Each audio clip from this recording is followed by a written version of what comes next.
प्रेमी है ही नहीं कोई संसार में। ये गलती मत करो कि मुझे संसार में कोई प्रेमी मिल जाएगा। समय बर्बाद करने के अलावा कुछ नहीं मिलेगा। बस जिनको ये चीज फाइनल हो गई माइंड में, उथल पुथल जिनकी खत्म हो गई, दिमाग क्लियर हो गया कि ईश्वर के अलावा कोई मेरा प्रेमी हो ही नहीं सकता, ना हुआ है ना होगा। भगवान तो हर समय हर जगह हर कुछ देख रहा है, इसलिए खुश हुआ करो। शादी में नाचना पड़े तो थोड़े खुश होना, और कथा में नाचने का भाव बन जाए तो पूरे खुश होना महाराज, क्योंकि ये आपके भजन में काउंट हो जाएगा। शादी में गाना पड़े, आपको गीत आते हो, ठीक है, थोड़े खुश हो जाना कि हमने आज बाजी मार ली, हमारी टक्कर का कोई नहीं था हमारा। पर भजन में बैठ के अगर थोड़ा सा कुछ गाने को मिल जाए तो परम सौभाग्य मानिए। सोई रसना जो हरि गुण गावे। मुंह तो सबके हैं, दिन भर लोग मुंह तरह तरह से बनाते भी रहते हैं एक दूसरे को देख करके, उसकी कोई काउंटिंग नहीं है। पर इस मुख से अगर कोई भगवान के गीत गाता है तो ये मुख सब तीर्थों से भी ज्यादा पवित्र हो जाता है। बोलो भागवत भगवान की। ये जो मुंह है ना अपना, यूं देखने में कोई का अच्छा रहता, कोई का कम अच्छा रहता, कोई का और कम अच्छा, कोई का बहुत ज्यादा अच्छा, ये अलग ग्रेड है। पर वहां भजन जिसने गा दिया, भगवान का नाम जिसने ले लिया, चाहे डिजाइन कैसी भी हो, पर वो दुनिया का सबसे अच्छा मुंह है, सबसे बढ़िया। उसके दर्शन करने से, जिसके मुख से भगवान के गीत गाए जाते हों, जिसके मुख से भगवान नाम निकलता रहता हो, ऐसे मुख का दर्शन भी अगर हो जाए, सब तीर्थों के दर्शन का फल मिलता है। इसलिए कथा में बैठ करके तो गाना ही है, पर कथा के अलावा समय में भी ऐसी कोशिश रहना चाहिए कि हमारे मुख से प्रभु का नाम निकलता रहे। आपको कोई नाम अच्छा लगता है उसको ले सकते हैं, या आपके गुरुदेव ने कोई आपको नाम दान दिया है, आप उस नाम को ले सकते हैं। पर कोई ना कोई भगवान नाम मुख से निकलते रहना चाहिए। ऐसा अभ्यास कर लो तो तुमने ये मान लो कि जीवन की जंग जीत ली महाराज। पापी हूं जाकर नाम सुमिर ही, अति अपार भव सागर तरही। पापी से पापी आदमी के मुख से भी अगर प्रभु का नाम निकलता रहता है तो इस दुस्तर संसार सागर से वो आसानी से पार हो जाता है।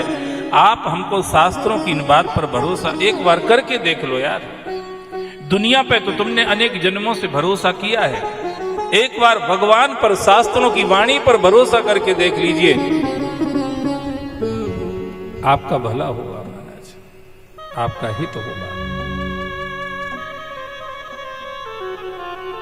किसी भी धर्म में आप देखिए भगवान का नाम सब लेते हैं। मुसलमान भाई भी अल्लाह बोलते कि नहीं बोलते? जैन धर्म में भी जय जिनेंद्र बोलते कि नहीं बोलते? तो तुम्हें जय श्री कृष्ण बोलने में क्या दिक्कत? तुम्हारा तो सनातन वैदिक प्रामाणिक प्राचीन एकमात्र जो धर्म कहा जा सकता है वो धर्म तुम्हारा है यार। वो धर्म तुमको कह रहा है भगवान का नाम लो, वो धर्म तुमको कह रहा है भगवान की कथा सुनो, वो धर्म तुमको कह रहा है भगवान का विग्रह घर में रखो, उसकी पूजा करो, वो धर्म तुमको कह रहा है आरती करो, भगवान को स्नान कराओ, भोग भाग लगाओ, स्तुति करो, प्रार्थना करो, बैठ करके गीत गाओ, रामायण गीता भागवत इनको पढ़ो सुनो, इससे ही तुम्हारा कल्याण हो जाएगा। फिर क्यों इधर उधर भटकना है? एक बार ये दाव लगा करके देख लो ना, एक बार ये दाव लगा के देख लो। और जितने काम हम और आप कर रहे हैं सब दाव ही तो लगा रहे हैं, कर क्या रहे हैं? और इसके अलावा और ज्यादातर दाव फेल हो रहे हैं। एक बार भक्ति का दाव लगाओ, भजन का दाव लगाओ। घर में बैठ जाया करो, अलमारी में जो भगवान धरे ना उनकी सामने बैठ जाया करो, वे इंतजार करते रहते हैं। जब स्नान करो, अगर तुम घर की पूजा पाठ कोई और भी कर रहा है तो भी स्नान करके सीधे अपने मंदिर में जाओ, प्रणाम तो कम से कम करके आ जाओ। कई घरों में हालत ये, एक ही आदमी की ड्यूटी फिक्स कर दी डुकरिया या डोकरा की कोई कि ये पूजा, ये कछु और काम करेंगे नहीं, पूजा में उलझाओ इनको। डुकरिया बेचारी अकेली आग हिलाती रहती है, करती रहती है, कोई नहीं आता।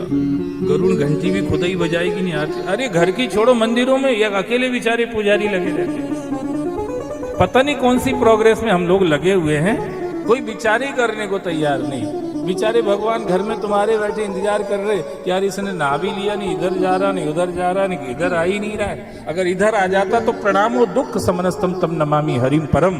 अगर मुझे आकर के प्रणाम कर लेता तो मैं इसके जीवन का परिणाम बदल देता। Lord Krishna is waiting for us, but we are running here and there, not in holy feet of Lord Krishna. इधर उधर भागते रहते हैं, इधर उधर मारे मारे फिरते रहते हैं, दाव पेच पसीना बहाते रहते हैं, पर परमात्मा तुम्हारे घर में बैठा है यार, छोटी सी अलमारी में, वहां बैठ के इंतजार कर रहा है, इधर आ जा यार,